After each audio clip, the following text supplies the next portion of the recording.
messages. Tell everyone it's been a pleasure working with them. The doors closed on his stunned face. As the elevator descended, my phone rang. Leo's name flashed on the screen. I took a deep breath and answered. Leo. Astrid, where are you? We're all waiting in the lobby. Ready to make history today? There's been a change of plans, I said, keeping my voice steady. I'm no longer with the company. Silence on the line. Then, what are you talking about? I've been terminated, effective immediately. Terminated? On signing day? That's ridiculous. This is some kind of negotiation tactic. The elevator doors opened to the lobby. I could see Leo standing with his team of advisors, phone to his ear, free hand gesticulating in confusion. Behind him, I noticed Peyton had also arrived in the lobby, likely coming down the stairs to be present for the greeting. No tactic, Leo, just the reality. I suggest you speak with the company's representatives about how they wish to proceed. I walked out of the elevator, box in hand. Leo spotted me immediately, and his expression shifted from confusion to alarm. He ended the call and strode toward me. There she is. He wrapped me in a hug, as if refusing to believe what I'd just told him. Ready to sign the merger? I took a steady breath, aware that Peyton was watching us. Afraid not. She just fired me. Deal's off. His expression hardened as he turned to Peyton, who had followed me down. You did what? The look on Peyton's face shifted from smug satisfaction to confusion as Leo's words registered. Behind him, the entire Orion investment team stared at her in disbelief. I was just enforcing company policy, she stammered, clutching the handbook like a shield. Her skirt violates our dress code by 3 inches. Leo's expression darkened. You fired the lead negotiator of a $4 billion merger because of 3 inches of fabric? Gregory appeared then, rushing from the elevator with several board members trailing behind. Leo, I'm sure we can sort this out. Astrid is valuable to us, and this is clearly a misunderstanding. But Leo had already turned away from them, speaking quietly to his team. I caught fragments of their conversation, respect for their own people, and if this is how they treat their best talent. I stood silently, watching 3 years of my work dissolve in real time. Gregory approached me, lowering his voice. Astrid, please, let's discuss this privately. Peyton is new. She was overzealous. We can fix this. There's nothing to fix, I replied, loud enough for everyone to hear. Your daughter made a decision. You supported it by your silence. I accept it. Leo turned back to us. Our agreement was with Astrid. She structured this entire deal. She understood what both companies needed. Without her, he shook his head. I'm sorry, but we're not comfortable proceeding. You can't just walk away, Gregory protested. The contracts are ready. The press release is scheduled. Actually, we can, Leo said. Page 17, Section 4 of your own agreement includes a key person clause. Astrid is specifically named. If she leaves the company before closing for any reason other than illness or death, we have the right to withdraw without penalty. I had insisted on that clause to protect the merger if anything happened to me. Now it was the very thing that would sink the company. Astrid wrote that clause, one of our lawyers whispered to Gregory. She's the only one who caught its significance during review. Leo extended his hand to me. Astrid, when you decide what's next for you, call me. Talent like yours is rare. And with that, he and his team walked out, leaving stunned silence behind them. I nodded once to my former colleagues, then walked out too, ignoring Gregory's calls for me to come back. Outside, the spring air felt different somehow, lighter, despite the weight of what had just happened. I had no job, no immediate prospects, and had just watched my greatest professional achievement crumble. Yet beneath the shock, I felt something unexpected, relief. My phone buzzed continuously as I walked to the parking garage. I turned it off without checking the messages. Whatever crisis was unfolding back at the company, it wasn't mine to solve anymore. At home, I poured myself a glass of wine, then sat on my balcony watching the sunset paint the sky in colors I hadn't noticed in years. When was the last time I'd actually been home before dark? When had I last looked at the sky? That evening, news alerts popped up on my tablet.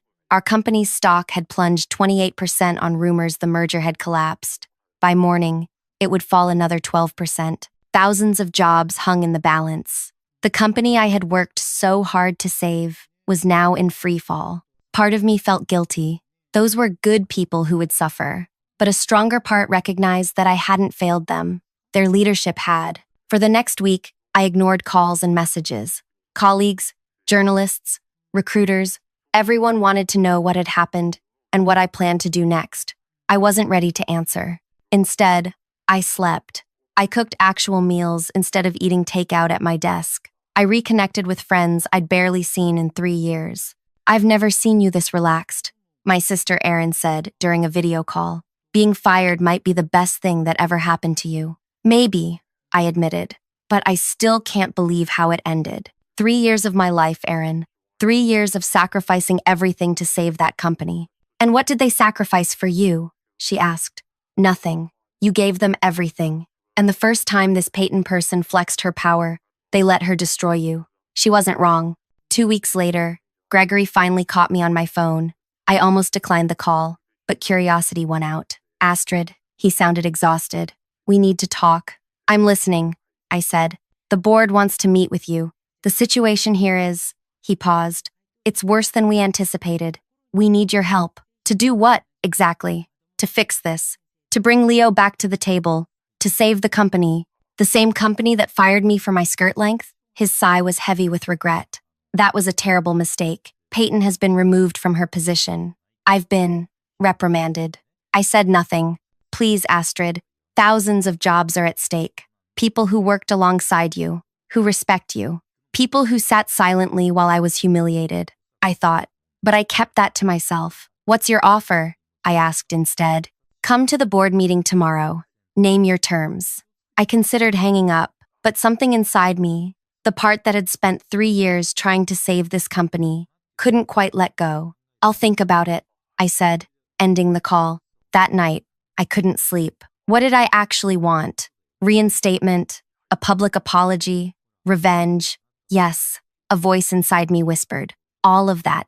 By morning, I had my answer. I called Gregory back. "I'll meet with the board.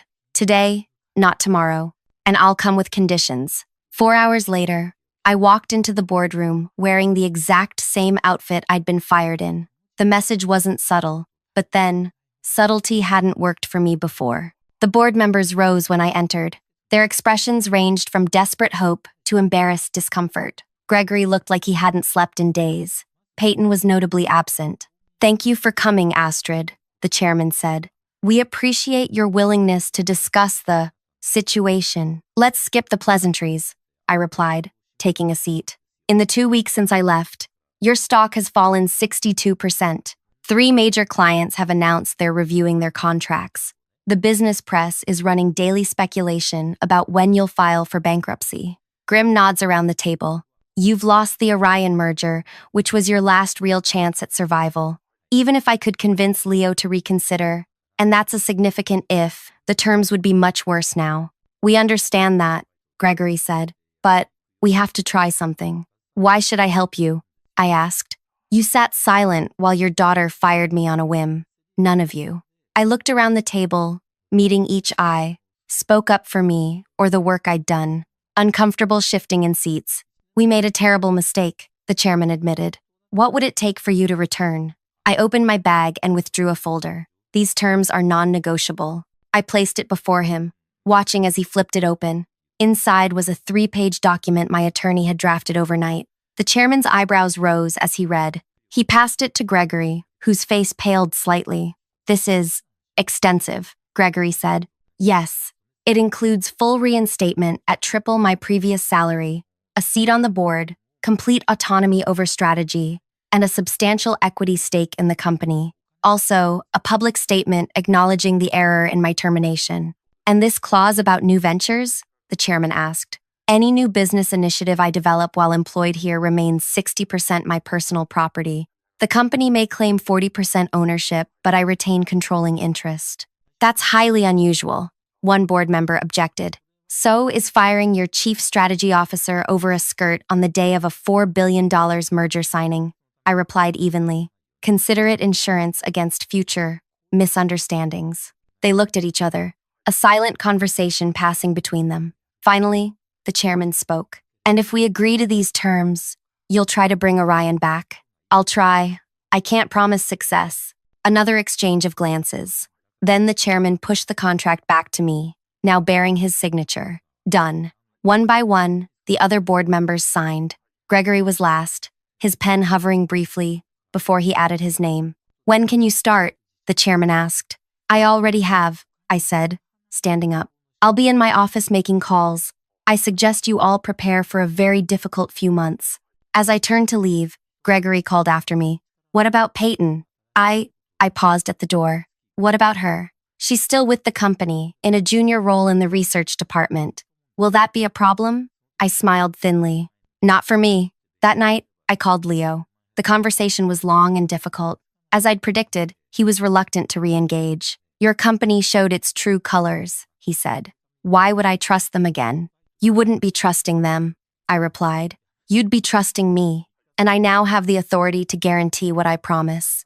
After 2 hours, he agreed to consider a revised proposal, with significantly less favorable terms for my company. It wasn't ideal, but it was something. Over the next few weeks, I worked relentlessly to stabilize what could be saved. Many departments had to be restructured. Some people lost their jobs, none of whom had been in that conference room when I was fired. I saw Peyton occasionally in the hallways. She always looked away quickly. I never approached her or mentioned her name in meetings. Her presence or absence meant nothing to me, or so I told myself. But an idea had begun forming in my mind from the very first day of my return.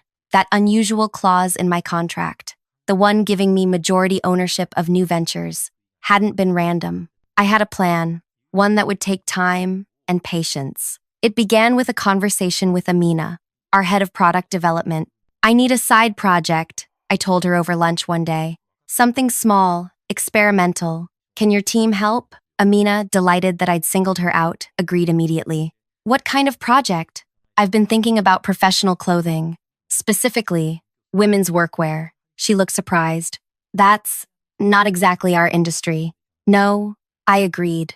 But it's an area ripe for innovation. And my contract allows for exploration of new verticals. Within days, Amina had assembled a small team. We worked evenings and weekends, conducting research, developing prototypes, testing materials. I was particularly interested in skirt designs. Comfortable, professional skirts with adjustable hemlines. Skirts that could transition from conservative to modern with a few clever design elements. Why not just make them all regulation length to begin with? One team member asked. Because different workplaces have different cultures, I explained. And women shouldn't have to buy entirely new wardrobes when they change jobs or when arbitrary rules change. The team embraced the challenge with enthusiasm. They saw it as a creative outlet from their regular work, a fun diversion with a charismatic leader. Meanwhile, I continued rebuilding relationships with key clients and slowly, painfully, reconstructing a viable merger plan with Orion. The company remained in danger, but the immediate threat of bankruptcy receded. Gregory watched my work with a mixture of gratitude and wariness. He knew I'd saved his job, for now, but also sensed that I wasn't quite the same person who had left that day with a box of belongings. You've changed, he said one evening as we reviewed quarterly projections. Have I? You're harder somehow, more distant. I smiled. Experiences shape us, Gregory. Being fired in front of 21 silent colleagues tends to adjust one's perspective. He winced. I've apologized for that. Yes, you have, several times, and I've accepted your apology. But acceptance isn't forgetting.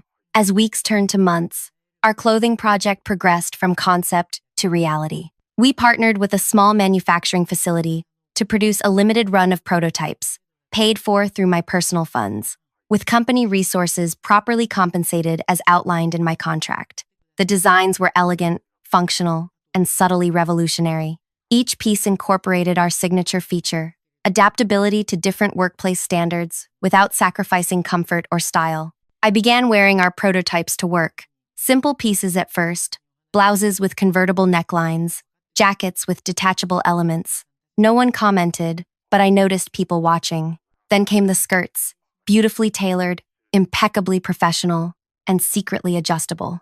One day at regulation length, the next perhaps an inch shorter, the following day back to standard. Women in the office began asking where I shopped. Instead of answering directly, I invited them to focus groups. collecting their feedback on workplace clothing challenges.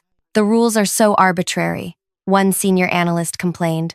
My last job, skirts above the knee were fine. Here, we need these exact measurements. It's infantilizing. Others nodded in agreement. What if, I suggested, you had pieces that could adapt to different environments, professional, but flexible? Their enthusiasm confirmed what I already suspected. We had identified a genuine market gap. 6 months after my return, our small clothing line, which I had named Adaptations, was ready for a limited launch. We had a modest website, a manufacturing partner eager for orders, and a growing list of interested customers. The day before our official launch, I called a company-wide meeting. Everyone attended, curious about the unusual summons. As I walked to the front of the room, I noted with satisfaction that Peyton was present, sitting in the back row, trying to blend into the wall. Thank you all for coming, I began. Today marks an important milestone for our company. We've weathered a difficult period, stabilized our core business, and are finally ready to announce something new. Gregory, sitting in the front row, looked confused. This wasn't on his agenda. For the past 6 months, a small team has been working on a special project, one that represents not just a new product line, but a new direction for our company's future. I clicked to display the first slide, our clothing line's logo, simple and elegant. I'm proud to introduce Adaptations, professional clothing designed to adapt to changing workplace environments and standards. Murmurs swept through the room as I clicked to the next slide, showing models wearing our designs. These aren't just clothes, I continued. They're solutions. Every piece in this collection addresses a specific challenge professional women face daily.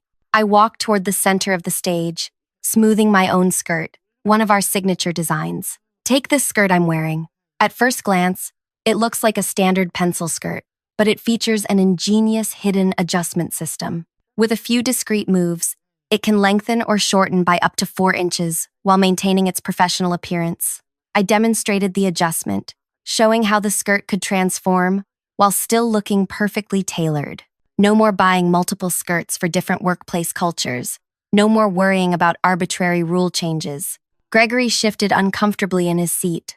Several board members exchanged glances. In the back, Peyton stared with wide eyes, recognition dawning on her face. You might be wondering why a financial analytics company is launching a clothing line. I smiled. The answer is simple. We identified a market need and created an innovative solution, exactly what we do with our core business. I advanced to the next slide, showing projected revenue figures that made several executives sit up straighter. Our market research indicates significant demand for adaptive professional clothing. We've secured manufacturing partnerships, built a distribution channel, and created a marketing strategy that capitalizes on authentic storytelling.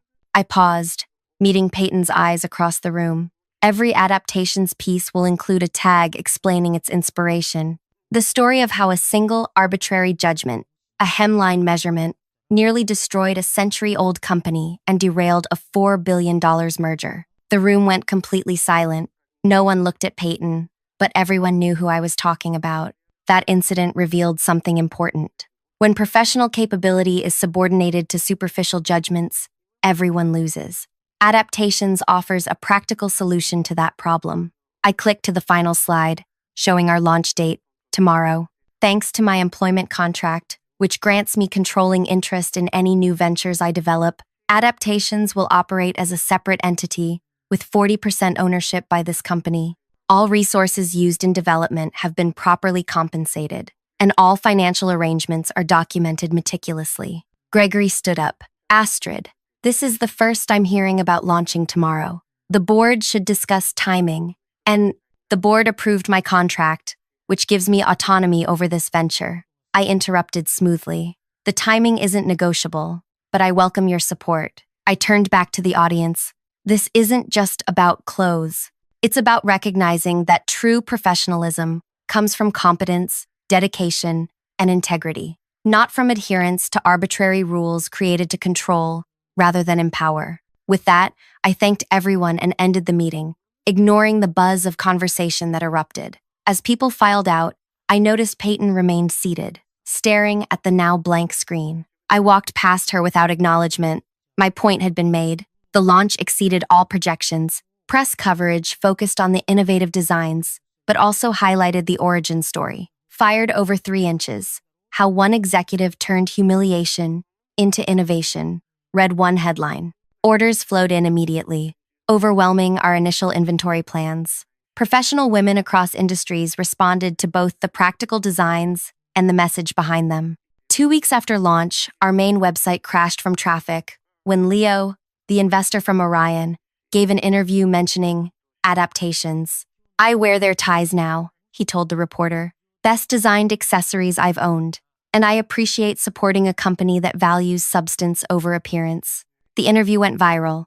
Orders doubled, then tripled. Gregory called me to his office the day after the interview published. "This is bigger than we anticipated," he said, gesturing to the sales reports before him.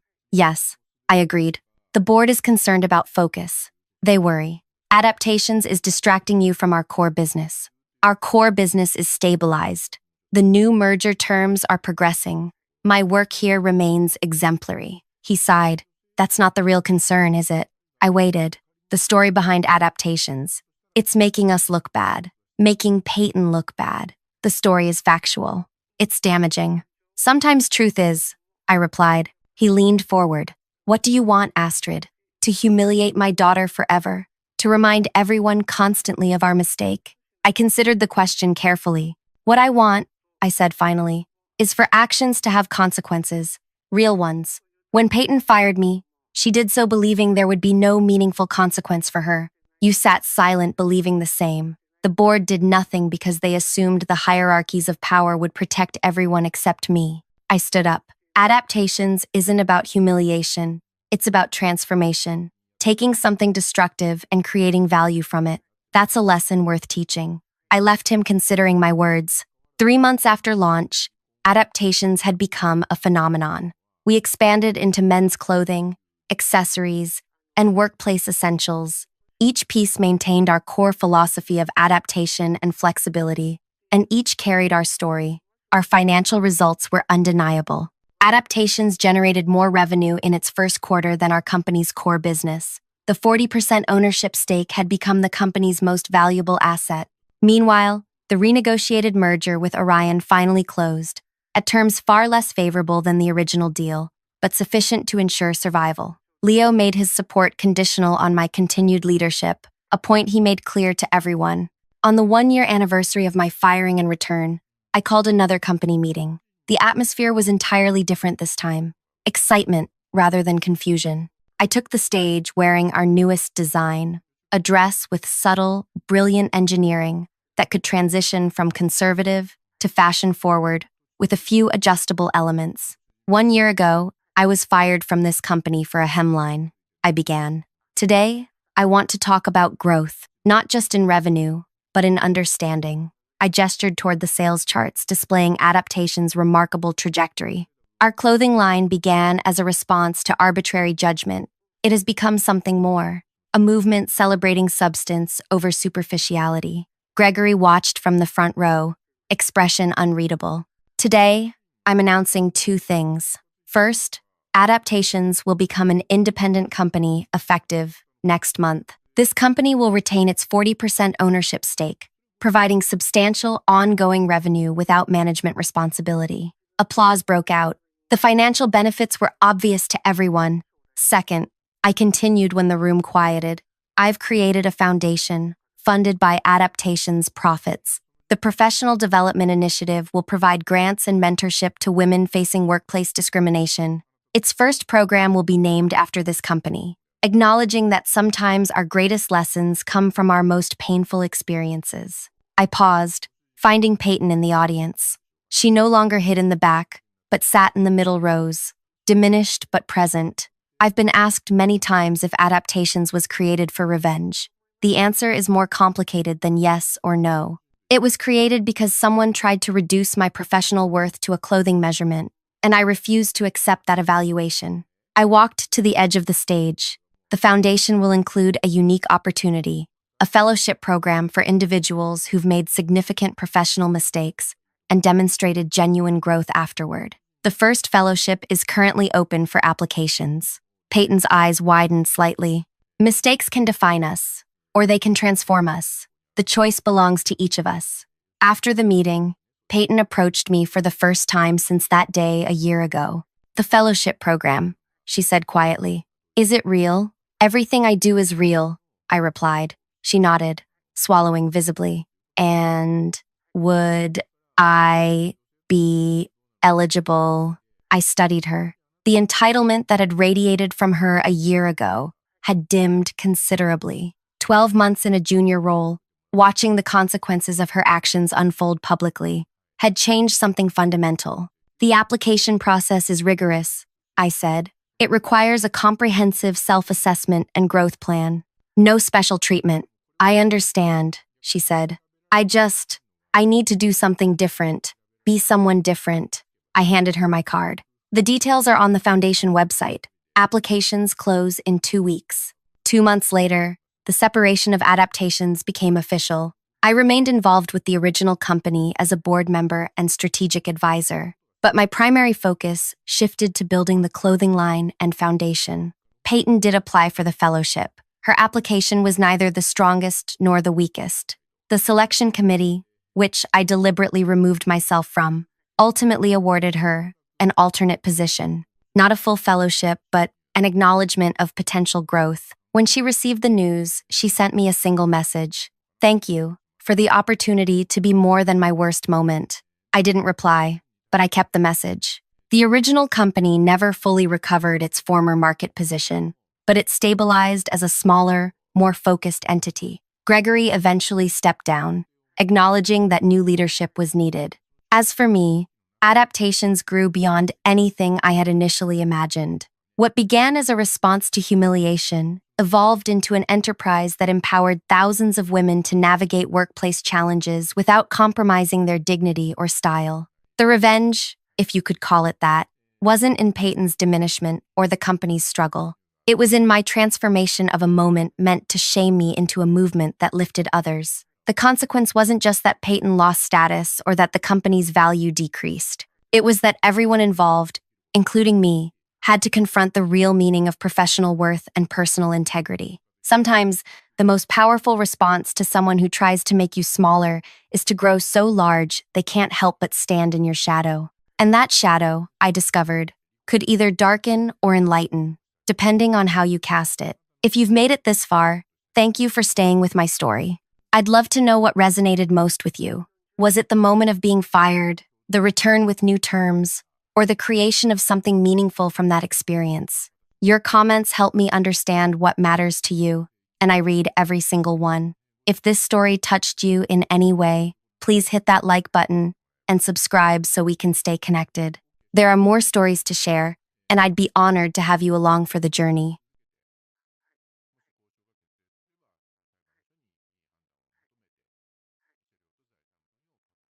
It's not a priority right now. 5 words. That's what she said when I walked into her office for the 3rd time in 6 weeks. The woman from HR didn't even lift her head. She kept writing something, pen moving in tiny circles, while I stood there explaining how my manager had been stealing my wages for 8 months. 47 hours one week, 52 the next, 54 the week after that. Every single hour beyond 40 went unpaid, because one morning I woke up and discovered I was suddenly salaried exempt, even though I was still doing the exact same job I'd done for 2 years. Nothing about my work changed, just the paycheck. We'll look into it eventually, she said, voice flat. I stood there watching her write, feeling something inside me crack, not break, crack, like when you drop a glass and it doesn't shatter but you know it's already ruined.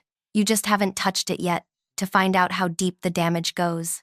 Before we continue further, thank you for being here. If this story sounds familiar, or if you've ever felt invisible at your own workplace, do me a favor and hit that subscribe button. Drop a comment below telling me what you would have done in my position.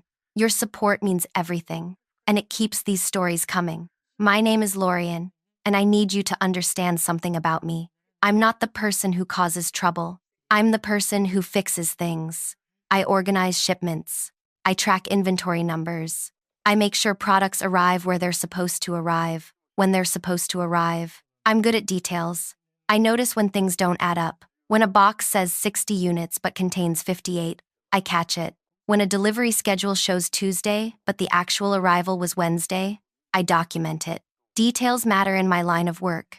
Details are everything. I started at this company 3 years before all of this happened. Entry level, hourly, clocking in at 7 in the morning and clocking out at 4 in the afternoon, unless there was a big shipment. And then I'd stay late and get paid time and a half like everyone else. The work was straightforward and honest. I liked the simplicity of it. Count the products, verify the numbers, make sure the distribution centers got what they ordered, go home, sleep, repeat. My manager's name was Bethany when I started. Nice woman. Retired after 30 years with the company. Gave me a coffee mug on my first day that said, "Counting on you," with a smiley face. She taught me the systems, showed me which suppliers were reliable and which ones always shorted their shipments by 2% and hoped nobody would notice. I noticed. When Bethany retired, they brought in someone new. Her name was Cecile, 31 years old. Sharp suits, hair always pulled back so tight it looked painful. She'd worked at 3 other companies in 5 years, moving up each time. Everyone in management talked about how impressive she was, how ambitious, how she always exceeded her targets. What they meant was she knew how to make numbers look good on paper. Cecile smiled constantly, not the warm kind of smile that makes you feel welcome. The other kind, the kind that never quite reaches the rest of her face. Like she'd learned to smile from watching videos instead of actually feeling anything. She'd walk through the warehouse smiling at everyone, asking how we were doing, remembering names and birthdays, but her eyes were always doing something else, calculating, measuring, figuring out where she could trim costs. 6 months into her tenure, she called a department meeting. 10 of us gathered in the break room. She stood at the front with a presentation printed out on regular paper, because we didn't have a projector in that building.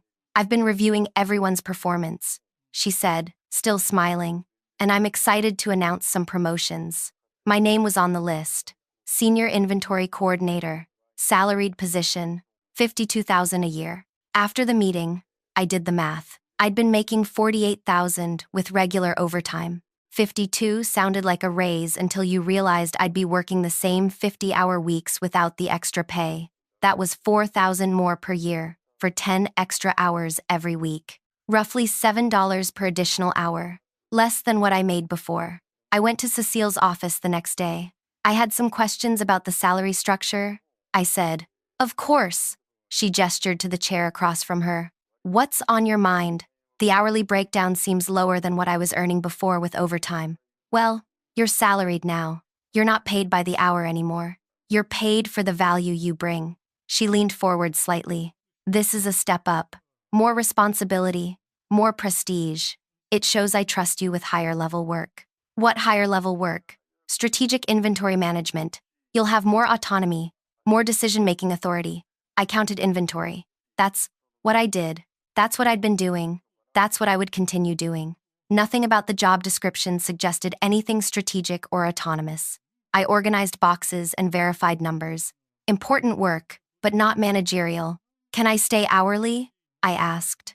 Her smile tightened. "Lorian, I'm offering you growth here. Don't you want to advance in your career?" The way she said it made me feel like I'd asked something ridiculous. Like I'd suggested we set the warehouse on fire instead of count the inventory. I felt my face get warm. "I'll think about it." I felt my face get warm. "You have until Friday," she said. "I need to finalize the paperwork." I went home that night and sat at my kitchen table for 3 hours trying to decide if I was being ungrateful or smart. My apartment was small, 1 bedroom, 15-minute drive from work. I'd lived there for 4 years and never once been late on rent. The extra $4,000 per year would be nice, but losing overtime would cost more than I'd gain. Still, Cecile's words kept circling back. Career growth, advancement, trust. On Friday, I accepted the promotion. The first month, I worked 43 hours. Not terrible. The second month, 48. The third month, Cecile started scheduling weekend inventory counts. Mandatory. She'd send a message Friday afternoon saying we needed everyone in Saturday morning because a big shipment was coming Monday and we had to verify space availability. 6 hours on Saturday. No extra pay. "You're salaried now," she said when I asked about compensation. "This is part of the job. The fourth month, I worked 61 hours in 1 week. 61. I started tracking everything in a notebook I kept at home. Date, hours worked, tasks completed. I wrote down every conversation where Cecile implied I might lose my promotion if I didn't show up for weekend counts. Every time she mentioned how other people would love to have my position. Every time she reminded me how much she valued my commitment. I noticed something else during those months. 7 other people in our department had received the same promotion I did. All of us moved from hourly to salaried. All of us working 50, 60-hour weeks now without overtime pay. I started talking to them during breaks. Quiet conversations in the parking lot. Everyone had the same concerns. Everyone felt trapped in the same way. Nobody wanted to complain and risk losing their job. Then one day, someone from accounting mentioned that Cecile had received a huge bonus at the end of the fiscal year. Department costs had dropped by 38% under her management. 38%. I went home and did more math. If 7 people who used to make overtime were now working the same hours for straight salary, that was tens of thousands of dollars in saved labor costs. Money that didn't go to us. Money that went straight to the bottom line. Money that made Cecile look like a genius who knew how to run an efficient operation. That's when I understood. This wasn't about promoting us. This was about reclassifying us to avoid paying overtime. This was wage theft, with a fancy title attached. I spent 3 days reading the Fair Labor Standards Act, the exemption rules, the duties test. To be legally classified as exempt from overtime, you have to meet specific criteria. Your primary duty has to involve management, or you have to exercise discretion and independent judgment about significant business matters. I did none of that. I counted boxes. I checked shipments. I organized inventory. My work was important, but it wasn't exempt work. I scheduled a meeting with HR. The director's name was Paula, 50-something, worked at the company for 20 years. Her office smelled like vanilla air freshener and old paper. I explained the situation, politely, carefully. I didn't accuse anyone of anything. I just said I thought there might be a classification error. We'll look into it, Paula said. She wrote something down in a notepad. Our legal team reviews all position classifications. I'm sure everything is in order, but I'll double-check. 2 weeks later, nothing had changed. I was still working 50-hour weeks, still getting the same salary. I scheduled another meeting. This time I brought documentation, printouts of the FLSA guidelines, a list of my actual daily duties, examples of my timesheets showing consistent 50-plus hour weeks. Our lawyers have reviewed all our positions, Paula said. You're correctly classified. The duties you perform qualify for exemption. I count inventory, I said. I don't manage anyone. I don't make business decisions. You exercise judgment in your role. You make determinations about inventory allocation. I follow the system. The computer tells me where products need to go based on existing orders. I just verify the numbers and organize the logistics. That requires professional judgment. She said it like she was reading from a script, like someone had told her exactly what to say if anyone questioned the classifications. I left her office feeling smaller than when I'd entered. 6 weeks later, I went back a third time. This time, I wasn't polite.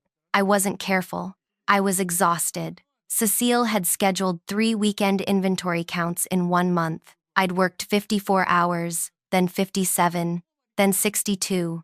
My body ached. My apartment was a disaster because I was never home long enough to clean it. I'd stopped seeing friends because I was always working or too tired to go anywhere. I'm working 60-hour weeks for the same pay I made 3 years ago, I said. This isn't legal. I know it's not legal. I've read the regulations. I've documented everything. Something needs to change. Paula didn't write anything down this time.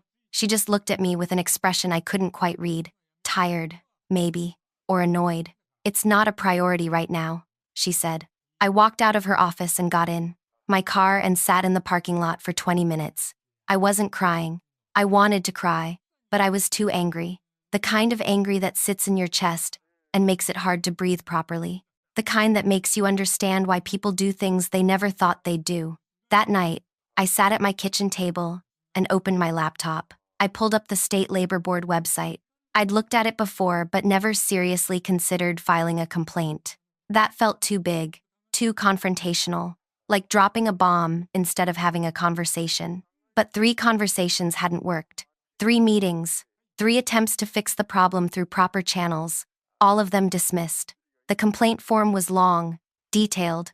It asked for everything: employee information, employer information, description of the violation, supporting documentation. I filled it out slowly, carefully, making sure every single detail was accurate. I listed every hour I'd worked in the past 8 months. I attached my job description. I explained exactly what tasks I performed daily. I included the names of the 7 other employees who'd been reclassified the same way I had. Then I wrote something else, something I'd figured out during my weeks of research.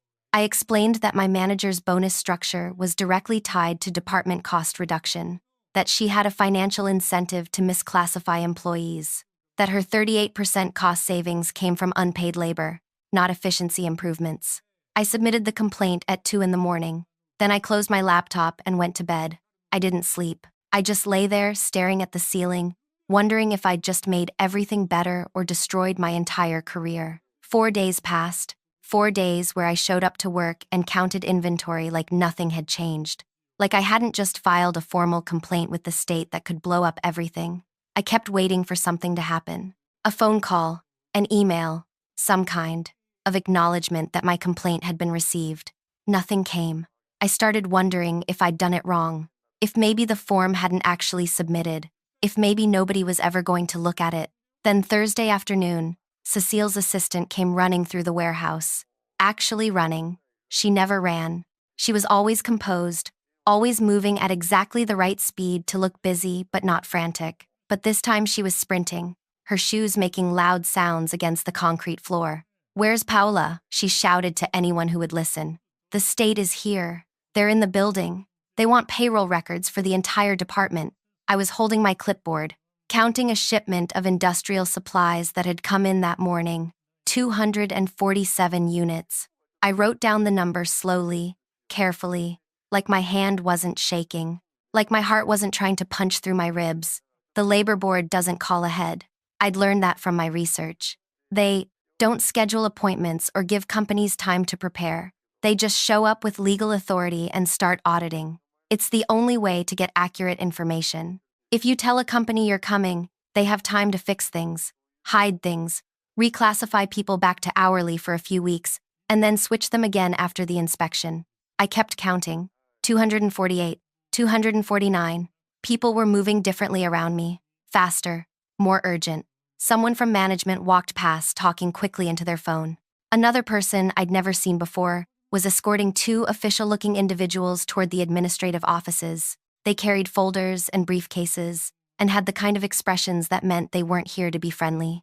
I finished counting the shipment, verified the manifest, signed off on the delivery.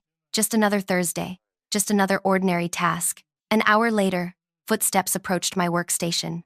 2 people. I knew, before I turned around, who it would be. Paula stood there with someone else from HR I'd seen before, but never spoken to. Both of them looked like they'd aged several years in the past 60 minutes. Paula's face had lost all its color. The vanilla air freshener smell was gone. Now she just smelled like stress. "Why didn't you tell us you'd contacted the labor board?" Her voice came out strange, higher than normal, tight. I set down my clipboard.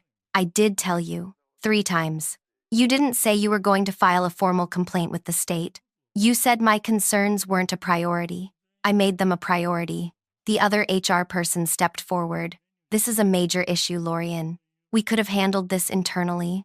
Now we have state investigators requesting documentation for everyone in your department and 3 other departments.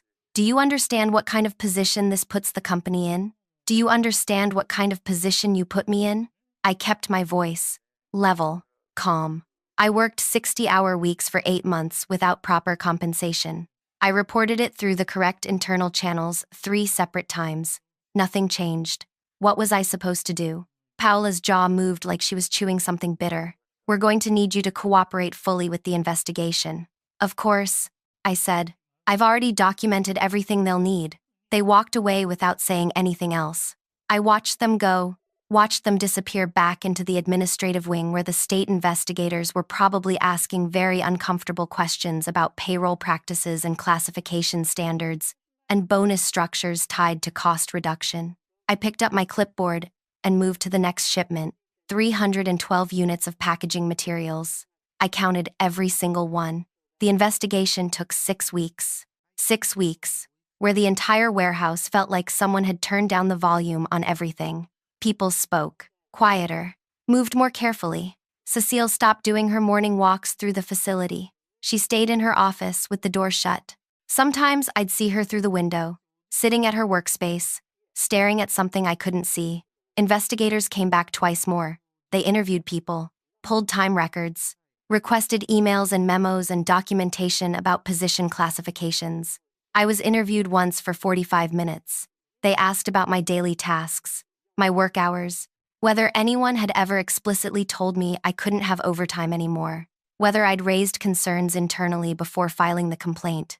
I told them everything, showed them my notebook with 8 months of detailed time tracking, gave them the dates of my 3 meetings with HR, explained how 7 other people in my department had been reclassified the same way. "Did you notice any pattern to these reclassifications?" one investigator asked. She was maybe 50 years old, with gray hair, cut short, and eyes that looked like they'd heard every excuse in the world. "They all happened within a 6-month period after our new manager started," I said, "and they all reduced department overtime costs significantly." "Did your manager receive any bonuses or compensation tied to department performance?" "Yes. She got a large bonus at year-end. People in accounting talked about it. Department costs had dropped by 38%. The investigator wrote something down. "Thank you. This is helpful." Weeks passed. I kept working, kept counting. The warehouse felt suspended in something heavy and waiting. Then one morning, 6 weeks and 2 days after the state investigators first showed up, an email went out to everyone in my department. Meeting in the break room at 2 in the afternoon. Attendance mandatory. We gathered at the scheduled time. All 10 of us who'd been reclassified, plus several people from other departments I didn't know well. Management was there. HR was there. Someone from the legal team was there wearing an expression that looked like physical pain. The legal person stood up first. "The State Labor Board has completed their investigation into classification practices. They've determined that certain positions were incorrectly classified as exempt from overtime. This affected multiple employees across several departments." My heart was beating so loud I worried everyone could hear it. "The company is required to pay back wages for all unpaid overtime worked during the period of misclassification. We're also implementing immediate corrective measures to ensure proper classification going forward." She sat down. Paula stood up. "You'll each receive individual notifications about your back pay calculations. The company takes these findings seriously. We're committed to compliance with all labor regulations." Nobody asked questions. Nobody said anything. We all just sat there absorbing what that meant. Back pay. They had to pay us what they'd stolen. The meeting ended. People filed out slowly, quietly. I went back to my workstation and tried to focus on inventory counts, but my hands wouldn't stop shaking. 2 days later, an envelope appeared on my workstation. Inside was a letter with numbers, calculations, hours worked, overtime owed. The total made my vision blur for a second. $18,400. That's what they'd stolen from me. Over 8 months. That's what they owed me now. But that wasn't the shocking part. The shocking part came 3 days after that. Cecile was gone. Just gone. Her office empty. Her nameplate removed. Someone mentioned she'd been terminated. Someone else said it was more than termination. The company was demanding she return bonuses. I didn't understand at first. Then someone from accounting explained it to me in the parking lot, speaking quietly like they were sharing classified information. The state investigator had noted something specific in their report. They documented that Cecile's bonus structure was directly connected to department cost savings achieved through misclassifications. The bonuses weren't just rewards for good management. They were financial benefits obtained through illegal labor practices. The company's legal team, trying to protect themselves from liability, had determined that those bonuses could be considered personal enrichment through wage theft. They'd calculated 3 years of bonuses, $127,000. They wanted it back. All of it. Cecile didn't have it. She'd bought a house 2 years ago. A nice house in a good neighborhood. Made a down payment that drained most of her savings. She'd been counting on those annual bonuses continuing. She'd built her life around income that came from stolen wages. Now the company wanted their money back, the money they'd given her for stealing from us, and she had to pay it. There were lawyers involved, payment plans, arrangements that would take years to complete. I heard all this fourth-hand through workplace gossip that moved faster than any shipment I'd ever organized. I didn't know if all the details were accurate, but the core truth was undeniable. Cecile was gone. Her bonuses were being reclaimed. She was paying back money she'd already spent. The back paychecks arrived the following week, $18,400. I deposited it the same day. Stood at the bank, watching the teller, process the check, watching the numbers appear in my account balance. Money I'd already earned months ago. Money that should have been mine all along. Management brought in someone new to replace Cecile. Her name was Tomasa, late 40s. Calm demeanor. First thing she did was call a department meeting. "I've reviewed all your positions," she said. "Effective immediately. Everyone who is classified as exempt is being reclassified as hourly. You'll track your time. You'll be paid for every hour you work. Overtime will be compensated at the proper rate." Someone asked if we'd still have the senior titles. "You can keep the titles if you want them," Tomasa said. "But titles don't matter as much as fair compensation. You do good work, you should be paid properly for it." That was it. Simple, direct. The way it should have been from the beginning. I went back to counting inventory, back to organizing shipments. But now, when I worked 50 hours, I got paid for 50 hours. When I worked 40, I got paid for 40. The system was simple again, honest again. Paula transferred to a different location 3 weeks later. I never saw her again. Someone told me she requested the transfer. Someone else said management had suggested it. Either way, she was gone. Cecile's office stayed empty for 2 months. They eventually converted it into a storage space for administrative supplies. Sometimes I walk past it and glance through the door. Boxes of paper, filing supplies, extra equipment. No person, no nameplate. Just empty space where someone used to sit and calculate how much money they could save by stealing from the people who worked for them. The other 18 employees who'd been misclassified got their back pay too. Amounts varied. Some had been reclassified longer than I had. Some worked more overtime. The total the company had to pay out was $340,000. $340,000 in stolen wages they had to return because one person finally stopped asking nicely and started demanding legally. I still work there, still count inventory, still organize shipments, still notice when numbers don't add up. My apartment is the same, my commute is the same, but something feels different now, lighter, like I'm not carrying something heavy that I didn't realize was weighing me down. People ask me sometimes if I was scared to file that complaint, if I worried about retaliation or losing my job. The answer is yes, I was terrified. But I was also tired of working 60 hours and being paid for 40, tired of asking for basic fairness and being dismissed, tired of watching someone profit from my unpaid labor while telling me it wasn't a priority.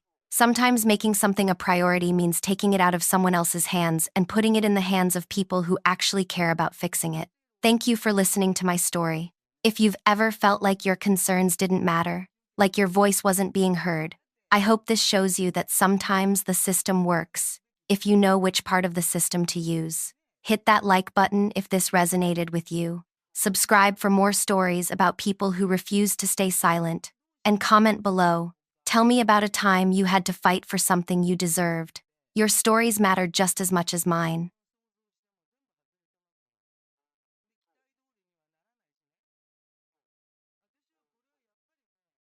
"We're giving your division to my nephew. You're clearly not capable of running it anymore." Rupert said it like he was ordering lunch. Just stated it, matter of fact, while I stood there in that meeting room with 11 other people watching. His nephew, Colton, sat 2 chairs down from him, leaning back like he already owned the place. 24 years old, had that look people get when they've never been told no in their entire life. I remember the sound of someone shifting in their seat, the way nobody would look at me directly. 8 years I'd spent building this division from absolutely nothing, and he was taking it away in one sentence. Congratulations to him, I said. I even smiled when I said it. Colton nodded at me like I was being reasonable, like I understood my place. But let me back up. Let me tell you how I got there. My name is Lena. 8 years before that moment, I was brought in to handle a part of the business nobody else wanted to touch. It was broken. The relationships with the people who supplied what we needed were a disaster. Half of them were ready to walk away completely. The other half only stayed because they had contracts they couldn't break yet. Rupert had told me during my first week, "Fix it or we shut it down. You have 6 months." I didn't fix it in 6 months. I rebuilt it from scratch in 2 years. Every single supplier I met with personally, not in fancy places. I went to their warehouses, their family restaurants, sat with them and learned how they actually worked, what they needed, what they'd been asking for that nobody had listened to. There was this man, Prakash, who ran one of our biggest supply operations. First time I met him, he said, "You're the 5th person they've sent in 3 years. Why should I believe you're different?" I told him, "Because I'm not here to manage you. I'm here to make sure we don't waste your time anymore." It took 4 months before he trusted me. But after that, he'd answer when I needed him. Not because of contracts, because he knew I'd never promise something I couldn't deliver. That's how I built all 17 of those partnerships. One conversation at a time, one promise kept at a time. By year 3, our division was making more than any other part of the business. By year 5, we doubled that.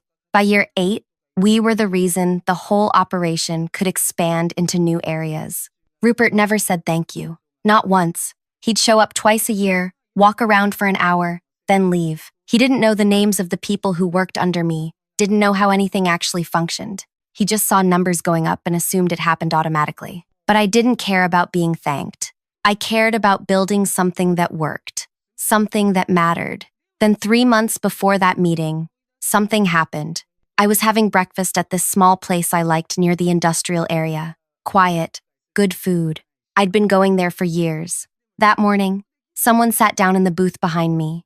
I heard him order, heard his voice, and recognized it immediately. Graham. He ran our biggest competitor. We'd never met face to face, but I'd heard him speak at industry events. Knew his reputation. Smart, direct, didn't play games. I almost left, but then he turned around and said, "You're Lena, right? From Rupert's operation?" I nodded. "Mind if I join you?" he asked. Not for business, just curious about something. He moved to my booth, ordered more of that spiced tea they made. Then he said something I wasn't expecting.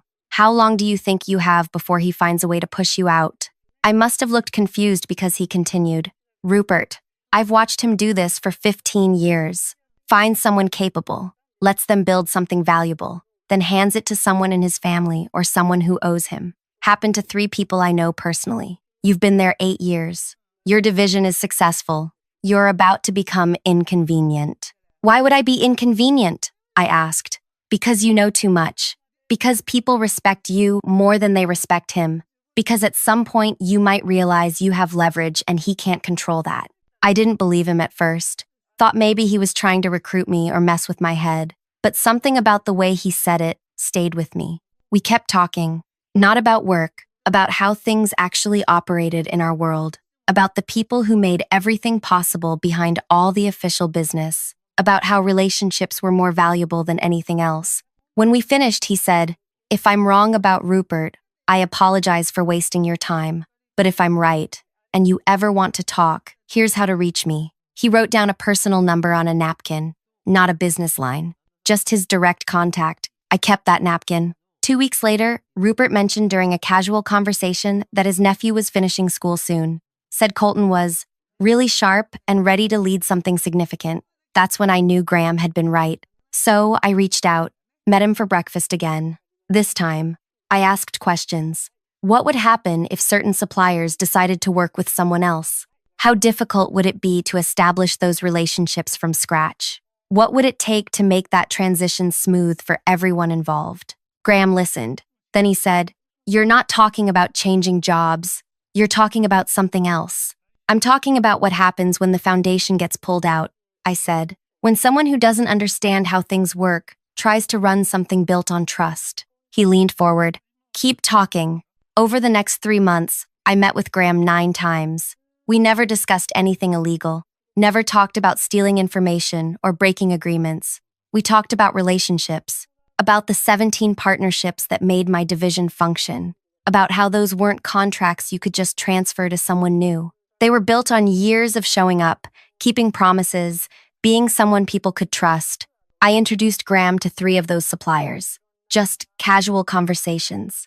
This is someone I respect. Someone who understands how important you are to everything we do. That's all I said. But that was enough. They met him. They talked. They saw what I saw. Someone who actually cared about building things properly. I never told them to leave. Never suggested they break their agreements. I just made sure they knew there was someone else who valued what they did. Someone who would treat them the way they deserved. Then came that morning meeting. 3 months of preparation, and I still felt my stomach twist when Rupert said those words. We're giving your division to my nephew. You're clearly not capable of running it anymore. Everyone in that room knew it was garbage. They'd watched me build everything, watched the division grow year after year, but nobody said anything. Nobody was going to challenge Rupert. He owned the whole operation. He could do whatever he wanted. Colton sat there looking pleased with himself, like he'd accomplished something. After the meeting ended, people came up to me quietly. This isn't right. We know what you built here. This is wrong. I thanked them, told them it was fine, told them to support Colton and help him succeed. But I wasn't fine. I was furious, not just at losing what I'd built, at the disrespect, at the lie that I wasn't capable when everyone knew the truth, at watching someone who'd done nothing get handed something they didn't understand and couldn't possibly run. Before I continue further, thank you for listening to this. I know these stories aren't easy to hear, especially when you've been through something similar. If you're listening while working, driving, or just trying to get through your day, I appreciate you being here. Now, back to the story. Rupert pulled me aside after everyone left. I hope you understand this is just business, he said. Colton needs experience running something substantial. Your division is perfect for that. I understand completely, I said. Good. You'll stay on for 2 weeks to help him transition. Show him how everything operates. Introduce him to your contacts. Of course, he actually looked relieved, like he'd expected me to fight, and was happy I was being professional. That Friday, Colton gave a speech to everyone in the division. Talked about new energy and innovative approaches. Used a lot of words that didn't mean anything. People clapped because you clap when the boss's nephew speaks. That's how it works. I spent that afternoon clearing out my workspace. 8 years of work, and it fit into 2 boxes. People kept stopping by, asking if I was okay, telling me they'd miss working with me. One woman, Sarita, who'd been with me for 6 years, said quietly, "You'll be fine," I told her. "Just do your job, the way you always have." But we both knew that wasn't true, because doing the job the way we always had meant relying on relationships that Colton didn't have and couldn't build in time. I went home that evening and sat in my apartment. Didn't turn on any lights. Just sat there thinking about 8 years of early mornings and late nights. 8 years of building trust, one conversation at a time. 8 years of making sure everything worked smoothly, so people like Rupert could pretend it happened automatically. My phone buzzed. A message from Graham. How did it go? I wrote back. Exactly like you said. He announced it today. His nephew takes over Monday. Are you ready? I looked at that message for a long time. Was I ready? Ready to watch something I built fall apart? Ready to let 17 partnerships I'd spent years creating move on to someone who'd treat them properly? Ready to show Rupert what happens when you hand something valuable to someone who doesn't understand its value? I wrote back, yes. That weekend felt strange. Saturday morning, I woke up and didn't have anywhere I needed to be for the first time in 8 years. No messages to check, no problems to solve, no suppliers calling about delivery schedules or payment terms. I made breakfast slowly, sat on my balcony, watched people going about their normal lives. Around noon, my phone rang. It was Prakash. I wanted to call before anything official happens, he said. Just to say working with you these past 7 years meant something. You treated us like partners, not just people filling orders. It meant something to me too, I said. This new person, the nephew, you think he understands how things work? No, I said honestly. But that's not my problem anymore. There was a pause. Then Prakash said, "What if it became someone else's opportunity instead?" "What do you mean?" "I mean, I've been talking to some people. People who understand how to build relationships properly. People who remind me of you." "Graham," I said. "Yes.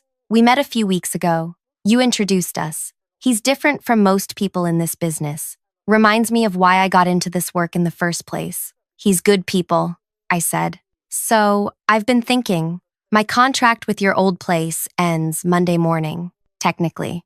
There's a renewal clause, but it requires both parties to agree. What if I just don't agree?" "That's your choice to make," I said carefully. "It is, and I'm making it.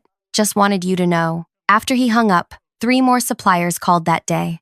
Similar conversations, thanking me, mentioning they'd met Graham, asking careful questions about what I thought they should do. I didn't tell them to leave. I didn't have to.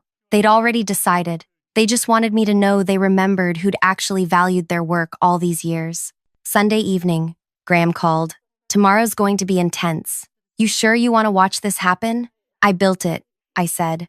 "I should see what happens when someone breaks it." "Fair enough. Just remember, once this starts, there's no stopping it.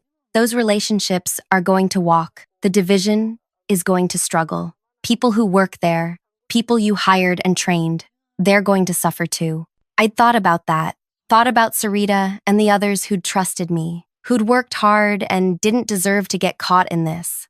"I know," I said, "but Rupert made his choice. He decided someone who'd never built anything deserved to run something that took years to create. Now he gets to learn what that actually costs." Monday morning, I didn't go anywhere near the office. Stayed home, made tea, tried to read, couldn't focus on the words. Around 10, my old work phone started buzzing. I'd kept it over the weekend in case anyone needed something. Message after message from numbers I recognized. Colton's assistant, the operations manager, even Rupert's direct line. I turned it off. Around 11, Graham sent a message. "It's happening. 4 suppliers confirmed they're out this morning.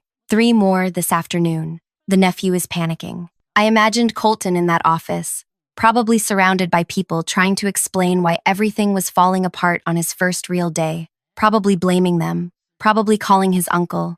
By evening, Graham sent another update. 7 total so far. He's trying to call the suppliers directly. They're not picking up. Word is Rupert got involved around 3. Started making threats about contracts and legal action. "Will that work?" I asked. "Against people who technically fulfilled their agreements and chose not to renew? No, it's just noise, desperation." Tuesday morning, I finally turned my old work phone back on. 43 messages. I didn't read most of them, but I read the one from Rupert. "We need to talk. This situation with our suppliers is critical. I know you have relationships with these people. I need you to help fix this." I wrote back, "I don't work there anymore. You made that clear Friday." His response came immediately. "This isn't about ego. This is about the business, about the people who still work here. Be professional. Be professional." That's what he said. After humiliating me in front of everyone, after lying about my capabilities, after handing everything I built to someone who couldn't run it, I didn't respond. Around noon, Sarita called.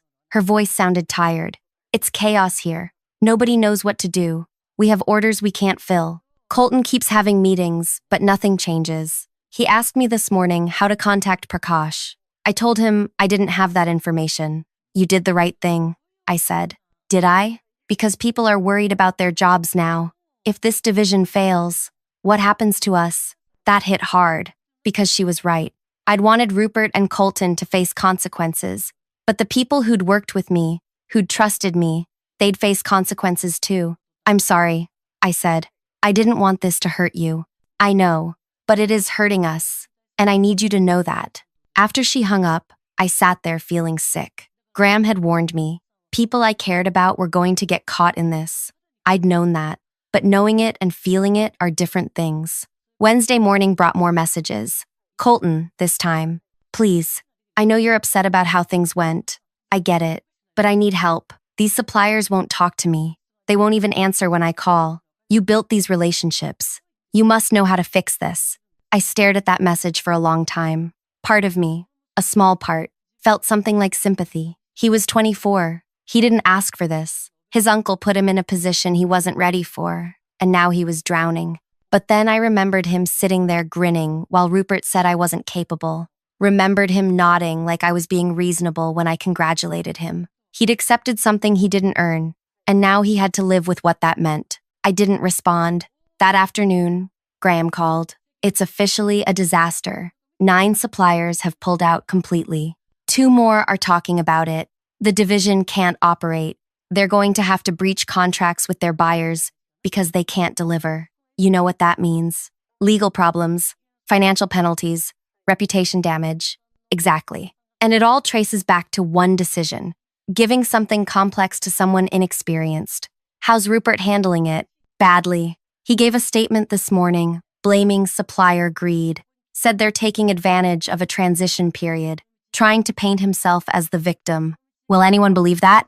The people who matter? No. They know how this business works. They know relationships don't disappear overnight unless something broke them, and everyone knows what broke them. Thursday, I finally went outside, took a long walk through the city, tried to clear my head, tried to figure out how I felt about what was happening.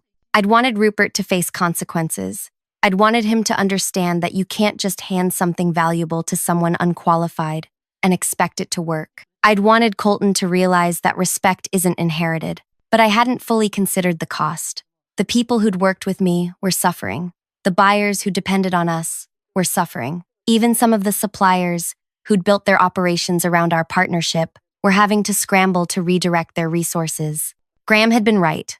Once it started, there was no stopping it. Friday morning, exactly 1 week after Colton took over, Rupert called me directly. I almost didn't answer, but something made me pick up. "You did this," he said. "No greeting, no pretense. You poisoned those relationships before you left. You sabotaged my nephew." "I didn't do anything," I said calmly. "I introduced people to each other. That's all. What they chose to do after that was their decision. Don't play games with me. Those suppliers trusted you. You used that trust to destroy what we built." "What we built?" I said. "You didn't build anything. You showed up twice a year and took credit for work you didn't do. I built those relationships. Me. Over 8 years of actually showing up and keeping my word. Those people trusted me because I earned it. Something your nephew will never understand. He's young. He's learning. You could help him instead of watching him fail. Like, you helped me when you announced I was incapable in front of everyone, when you lied about my abilities to justify giving my work to someone in your family." Silence on the other end. "Those people didn't leave because I sabotaged anything," I continued. "They left because they knew what was coming. They knew someone who didn't understand or value their work was taking over. They knew they'd be treated like replaceable parts instead of partners. So they made a choice, just like you made a choice last Friday." "This isn't over," Rupert said. "You're right," I said. "It's not. Because now you have to explain to your buyers why you can't fulfill your obligations. You have to explain to your investors why a profitable division is suddenly failing. You have to explain to everyone who trusted you why you thought your nephew could run something he'd never learned to build. And you can't blame me for any of that. You can only blame yourself." I hung up, sat there shaking. Not from fear, from finally saying what I'd wanted to say for 8 years. Every time he'd taken credit for my work, every time he'd dismissed what actually made things function, every time he'd acted like success happened automatically. That evening, Graham sent a final message. "It's done. Colton is being moved to a different role." Rupert announced it an hour ago, called it a strategic reassignment. The division is being restructured, which means they're trying to figure out how to salvage what's left. Learn. "How long did he last?" I asked. 19 days.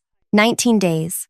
That's how long it took for 8 years of work to fall apart when someone who didn't understand it tried to run it. I should have felt satisfied. I should have felt vindicated, and part of me did. But mostly, I felt tired. Tired of fighting.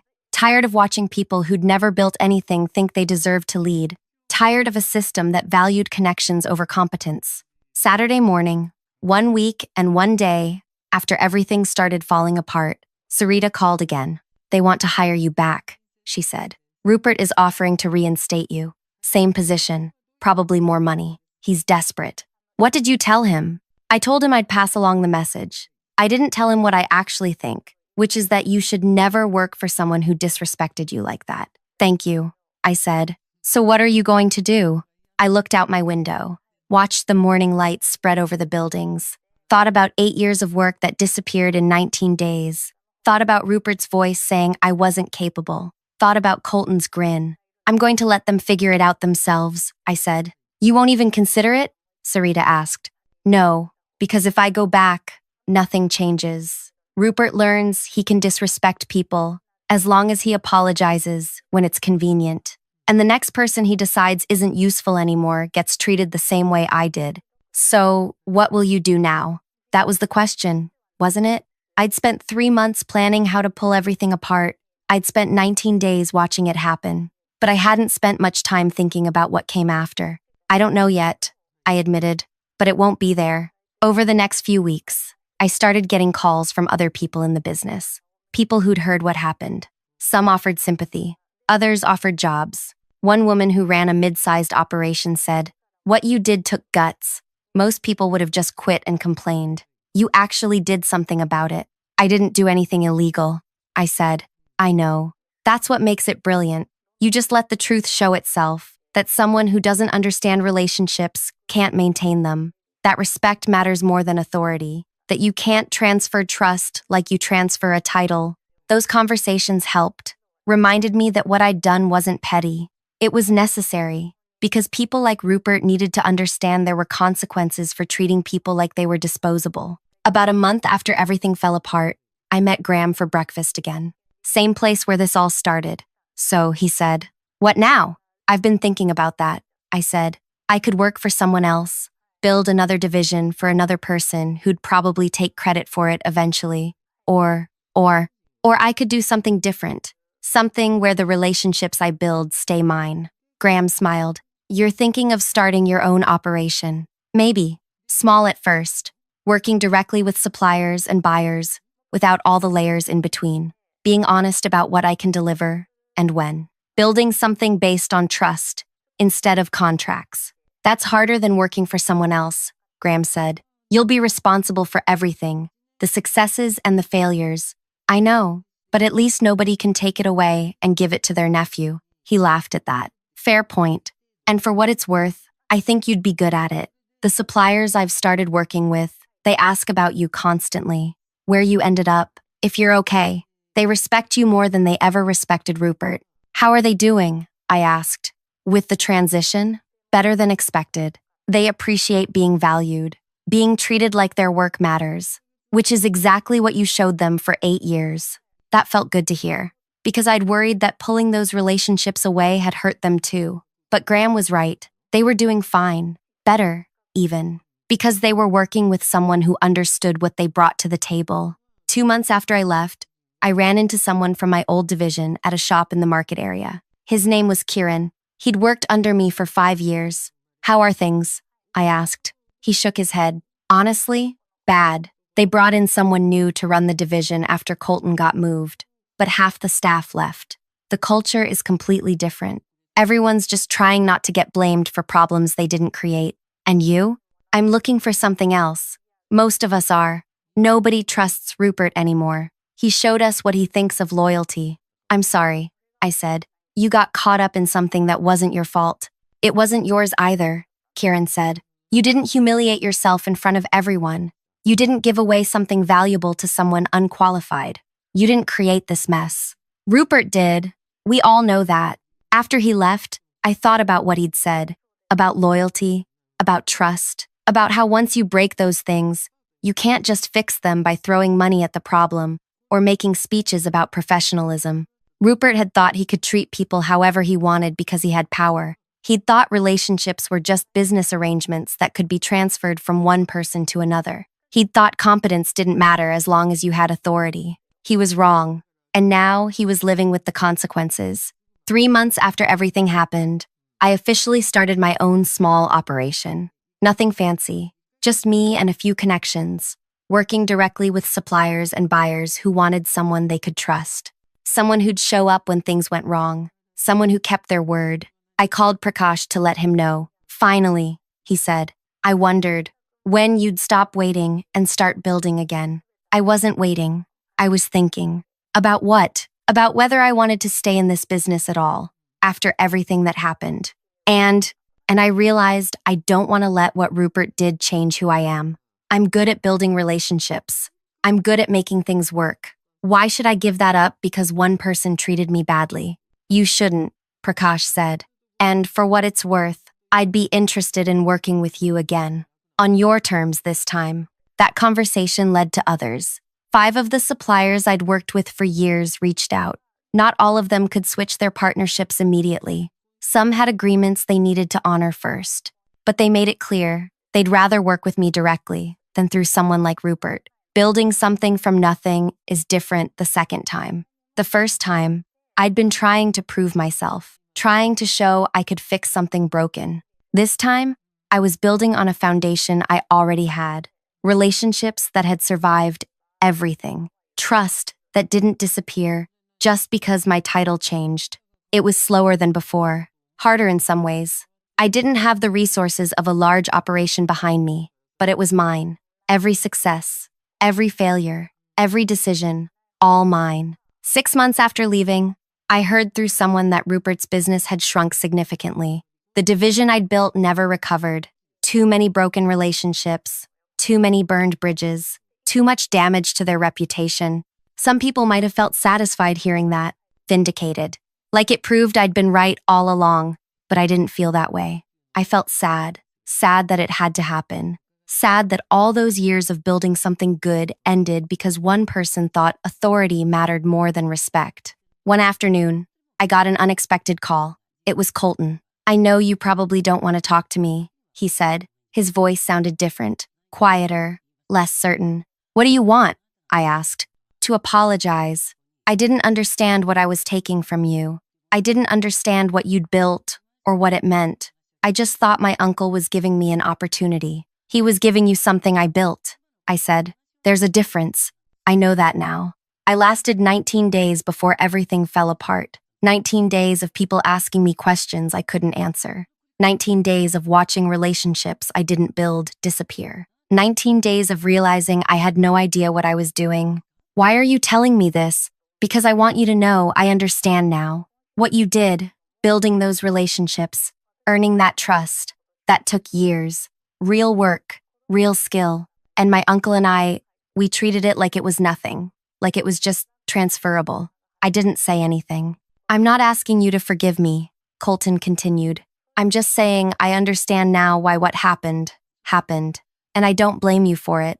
After he hung up, I sat there processing that conversation. He'd apologized, admitted he was wrong, acknowledged what I'd built.